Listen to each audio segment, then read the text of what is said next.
আসসালামু আলাইকুম। আজকে পবিত্র জুম্মার দিন, সবাইকে জানাই জুম্মা মোবারক। নিজের বাস্তব জীবন থেকে কিছু কথা আজকে আপনাদের সাথে শেয়ার করতে চাই।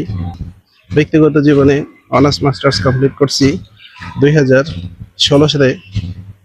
পড়াশোনার পাশাপাশি তখন একটা চাকরি করতাম গ্রামীণ ফোনে সেলস এক্সিকিউটিভ হিসেবে। পরবর্তীতে কাজের ধারাবাহিকতায় সেখান থেকে সুপারভাইজার হলাম এবং যেহেতু মার্কেটিং লাইভে আমাদের কাজ, সেহেতু বিকাশ এবং ফ্লেক্সি দোকানগুলোর সাথে আমাদের প্রত্যক্ষ সম্পর্ক ছিল।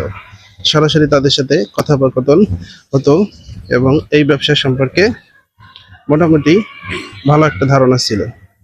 যখন চাকরি ছেড়ে দিলাম 2022 সালে, তখন এই ব্যবসাটাই নির্বাচন করলাম। সেই হিসাবে আমি একটা বিকাশ নগদ, ফ্লেক্সি, কিছু মোবাইল অ্যাক্সেসরিজ এবং স্টেশনারি মাল নিয়ে ব্যবসাটা শুরু করলাম। আলহামদুলিল্লাহ, প্রথম অবস্থায় একটু খারাপ হলেও এখন আলহামদুলিল্লাহ যথেষ্ট ভালো আছে। বসেই থাকি অনেক সময়, তো এই চিন্তাধারা থেকে মনে হলো যে আমাকে আরো কিছু করার দরকার। সেই প্রতিক্রিয়া থেকেই আমি আজকে থেকে শুরু করতে যাচ্ছি ফ্রিল্যান্সিং নামক একটা কোর্স ভর্তি হলাম,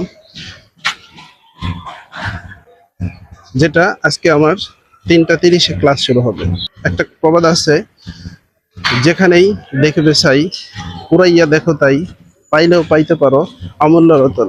আমি খুব বেশি চাকরি কখনো সিলেক্ট করি নাই, যেটা করছি ওটা থেকেই সাফল্য পাওয়ার চেষ্টা করেছি। তো এই ধারাবাহিকতাই শুরু করতে যাচ্ছি নতুন আমার যাত্রা। সবাই আমার জন্য দোয়া করবেন, আমি যেন এখান থেকেও সাকসেস হতে পারি। ধন্যবাদ।